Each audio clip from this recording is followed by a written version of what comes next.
شرعی تقاضا کب اور کیسے پورا کرنا چاہیے؟ شرعی تقاضے کا صحیح اسلامی طریقہ کیا ہے؟ شرعی تقاضا پورا کرنے کے 22 اہم شرعی اصول جو ہر میاں بیوی کو شرعی تقاضا پورا کرنے کے دوران اپنانے چاہیے۔ بسم اللہ الرحمن الرحیم۔ السلام علیکم ورحمۃ اللہ وبرکاتہ۔ محترم ناظرین، شرعی تقاضا پورا کرنا مرد اور عورت دونوں کی فطرتی اور جسمانی ضرورت ہے۔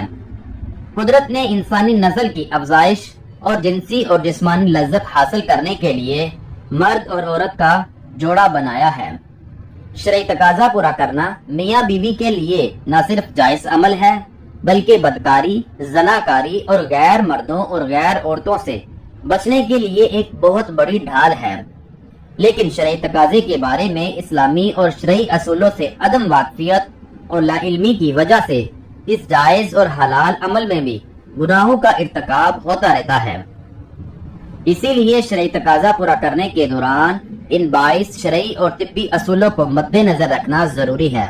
نمبر 1، شرعی تقاضا پورا کرنے سے پہلے بیڈ وغیرہ جہاں پر بھی شرعی تقاضا پورا کر رہے ہوں وہاں پر بستر پر کوئی موٹی چادر یا کپڑا ڈال دیں تاکہ شرعی تقاضا پورا کرنے کے دوران بستر پر کوئی نجاست وغیرہ نہ گر سکے۔ نمبر 2، شرعی تقاضا پورا کرنے سے پہلے ہی میاں بیوی دونوں کو معلوم ہونا چاہیے کہ آج ہم شرعی تقاضا پورا کریں گے تاکہ دونوں راضی بھی ہوں اور خود کو اس عمل کے لیے تیار بھی رکھیں۔ نمبر 3، شرعی تقاضا پورا کرنے سے پہلے میاں بیوی دونوں غسل کر لیں تاکہ جسم کی آنے والی بدبو، پسینے سے آنے والی بدبو دور ہو جائے تاکہ شرعی تقاضا پورا کرنے کا لطف جسم کی بدبو کی وجہ سے خراب نہ ہو سکے۔ نمبر 4، شرعی تقاضا سے پہلے میاں بیوی دونوں اپنے اچھے سے دانت صاف کر لیں کیونکہ شرعی تقاضا پورا کرنے کے دوران منہ کی بدبو ناگوار گزرتی ہے۔ نمبر 5، شرعی تقاضا پورا کرنے سے پہلے اپنے پاس 2 صاف کپڑے یا ٹشو وغیرہ رکھ لیں تاکہ شرعی تقاضا پورا کرنے سے فارغ ہونے کے بعد اپنی اپنی شرمگاہوں کو صاف کر رکھیں۔ نمبر 6، شرعی تقاضا ایسی جگہ پر ادا کریں یا ایسے کمرے میں کریں جہاں سے آواز باہر نہ جائے۔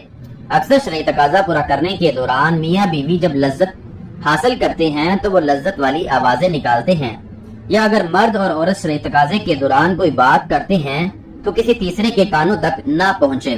نمبر 7، شرعی تقاضا پردے والے اور محفوظ مقام پر کرنا چاہیے جہاں کوئی دیکھنے والا نہ ہو اور نہ کسی کے اچانک آ جانے کا امکان ہو۔ نمبر 8، شرعی تقاضا پورا کرنے سے پہلے دعا پڑھنا مسنون ہے۔ شرعی تقاضے کی دعا پڑھ کر یا بسم اللہ پڑھ کر شرعی تقاضا سے پیدا ہونے والی اولاد شیطان کے شر سے محفوظ رہتی ہے۔ نمبر 9، شرعی تقاضا کا خاص وقت مقرر نہیں، آپ جب چاہیں شرعی تقاضا پورا کر لیں، اس میں کوئی ممنوعیت نہیں۔ نمبر 10، شرعی تقاضا پورا کرنے کے لیے بیوی سے بوس و کنار کرنا، ایک دوسرے کے جسم کو چومنا اور شرمگاہ کو دیکھنا بھی حلال اور جائز ہے، لیکن حدیث پاک میں آتا ہے کہ شرمگاہوں کو دیکھنے سے بہتر ہے کہ نہ دیکھا جائے۔ نمبر 11، بیوی کو شرعی تقاضا پورا کرنے کے لیے تیار کرتے ہوئے اس کے پستانوں کو چومنا جائز ہے، یعنی عورت کی چھاتی کو منہ میں لے کر چوس سکتے ہیں اور اس کی چھاتی سے کھیل سکتے ہیں، لیکن چھاتی کو چوستے وقت ایک بات کا خیال رکھنا ضروری ہے کہ بیوی کا دودھ نکل کر منہ میں نہ چلا جائے، کیونکہ بیوی کا دودھ منہ میں جانا مکروہ عمل ہے۔ ہاں البتہ اس سے میاں بیوی کا نکاح میں کوئی فرق نہیں پڑے گا۔ نمبر 12، محترم ناظرین، میاں بیوی کا شرعی تقاضا پورا کرنے کے لیے مکمل لباس اتارنا جائز ہے اور دونوں ایک دوسرے کے جسم کو مکمل دیکھ بھی سکتے ہیں، لیکن کوشش کرنی چاہیے کہ مکمل ننگے ہو کر شرعی تقاضا پورا نہ کرے تو زیادہ بہتر ہے۔ مکمل بے لباس اور کپڑے اتارنے سے جسم کی کشش کم ہو جاتی ہے اور میاں بیوی دونوں ایک دوسرے کے جسم سے جلدی بیزار ہو جاتے ہیں۔ نمبر 13، بیوی کی صحت کا مسئلہ ہو یا اس کے علاوہ کوئی اور شرعی عرض ہو، اگر وہ شرعی تقاضا پورا نہیں کرنا چاہتی تو اس کو شرعی تقاضا پورا کرنے کے لیے مجبور مت کریں۔ نمبر 14، شرعی تقاضا بیوی کی اگلی شرمگاہ میں ہی پورا کریں۔ نمبر 15، شرعی تقاضا پورا کرنے کے لیے کسی خاص پوزیشن میں شرعی تقاضا پورا کرنا ضروری نہیں ہے، آپ جس طرح چاہیں، جیسے چاہیں، جو پوزیشن مناسب لگے اسی پوزیشن میں رہ کر شرعی تقاضے کو پورا کر سکتی ہیں۔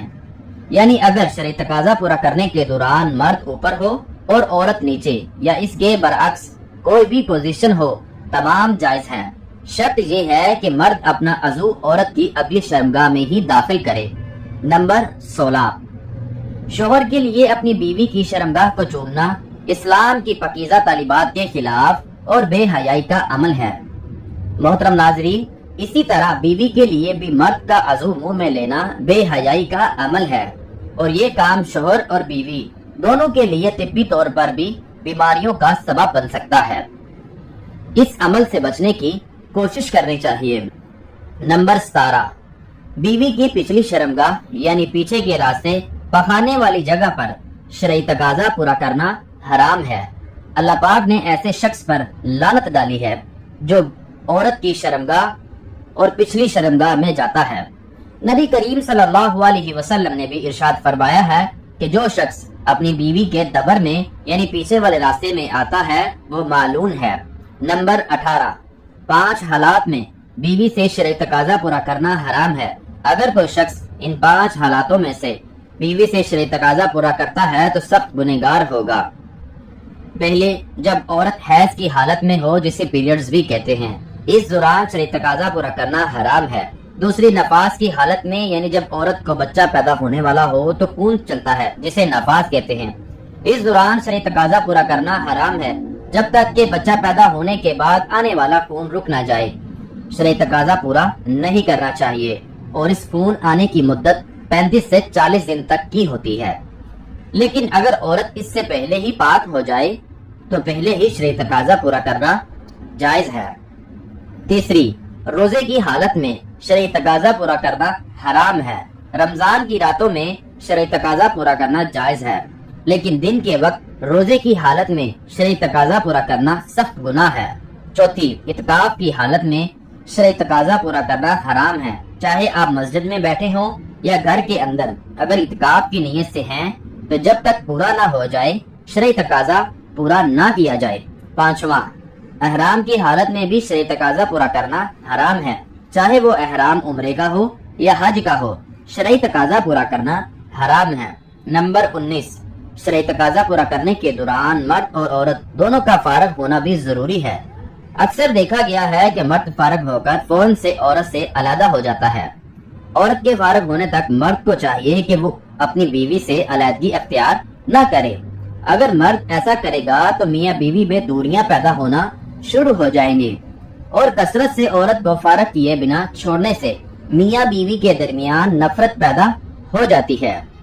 محترم ناظرین، اسی لیے مرد کو چاہیے کہ فارغ ہونے کے بعد ایک دم سے عورت سے علیحدہ نہ ہو، بلکہ اس کے فارغ ہونے کا انتظار کرے۔